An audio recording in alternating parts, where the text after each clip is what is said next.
आज नमस्कार प्यारे बच्चों, आपके और आपके परिवार को मेरा हार्दिक अभिनंदन। घर पर आप सभी स्वस्थ रहें। अभी तक मैं आप लोगों को स्पर्श के 2 चैप्टर्स करवा चुकी हूँ, एक गद्य खंड में से और एक काव्य खंड में से। काव्य खंड में से साखी और गद्य खंड में से बड़े भाई साहब। आज फिर काव्य खंड में से मैं दूसरा चैप्टर तुम्हें करवाने जा रही हूँ, मीरा। थोड़ा सा पहले इसका सार समझ लो। सार किसको कहते हैं? प्रतिपाद्य को। ठीक है, प्रतिपाद्य मैं तुम्हें समझा रही हूँ। उससे पहले मैं तुम्हें मीरा के बारे में थोड़ा सा बता दूँ। पारिवारिक दुखों से मुक्ति पाने के लिए मीराबाई घर द्वार छोड़कर वृंदावन में जा बसी थी और कृष्णमय हो गई थी।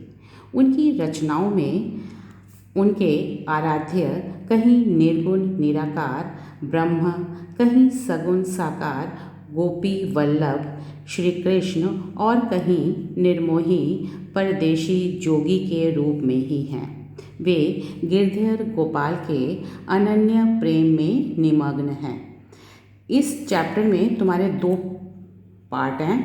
ठीक है, पहले मैं तुम्हें फर्स्ट पार्ट का जो है व्याख्या समझा रही हूँ। उससे पहले मैं तुम्हें इसका जो है सार बता रही हूँ।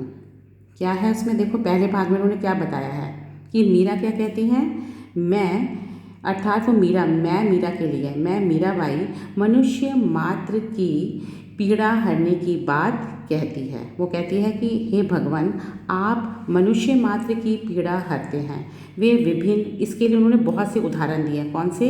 ऐतिहासिक एवं पौराणिक उदाहरणों द्वारा अपनी बात की पुष्टि करती हैं। वे कहती हैं, उन्होंने द्रौपदी, प्रहलाद, गजराज तथा कुंजर के उदाहरण देकर उन पर हुई ईश्वरीय कृपा की याद दिलाती है। इन उदाहरणों के माध्यमों से वे ईश्वर की कर्तव्य बीज बोध कराती हैं। उनके कथनानुसार केवल ईश्वर ही जन जन मतलब लोगों की पीड़ा हर सकते हैं। अब फर्स्ट का तुम अर्थ समझ लो। हरि, हरि का मतलब किसके लिए है? ईश्वर के लिए। आप माने भगवान को कह रहे हैं, वो आप। हरो मतलब हरना, दुख को दूर करना। जन माने लोगों की। भीर माने कष्टों को। ठीक है, द्रौपदी नाम है उनका। और वो मतलब चीर माने होगा, मैं मेन का अर्थ बता देती हूँ। चीर माने वस्त्र, भगत भक्त को बोलते हैं। ठीक है, नरहरि रूप है इनका। और उसके बाद उन्होंने बताया है शरीर मतलब शरीर, बूढ़तो माने डूबते हुए, और कुंजर माने हाथी को बोला हुआ है। महारी मतलब मेरी। ठीक है, मीरा कह रही है मेरी। अब मैं इसका अर्थ समझा रही हूँ तुम्हें। वो क्या कह रही हैं? हरि, हे भगवान, आप मेरे दुखों को, आप लोगों के दुखों को दूर करने वाले हो। इसके लिए उन्होंने बहुत से उदाहरण दिए। उन्होंने क्या कहा है? द्रौपदी की लाज बचाकर आपने भरी सभा में उनकी लाज बचाई। और उसके बाद उन्होंने क्या कहा कि भक्त प्रहलाद के लिए आपने नरहरि का रूप धारण किया और उनको उनके पिता से, उनके कष्टों से उनको मुक्त करवाया था। डूबते हुए गजराज को आपने ही बचाया था।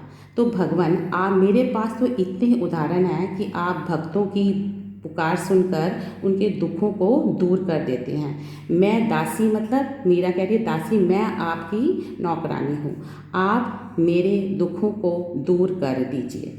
ठीक है, अब मैं इसका सार सुनो। मीराबाई लोगों के दुखों से द्रवित होकर कहती हैं, हे प्रभु, आप लोगों की पीड़ा को दूर कर दीजिए।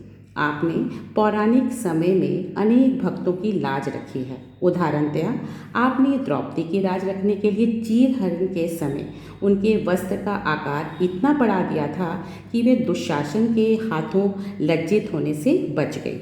आपने ही अपने भक्त प्रहलाद को बचाने के लिए नरसिंह भगवान का रूप धारण करके उसके प्राणों की रक्षा की थी।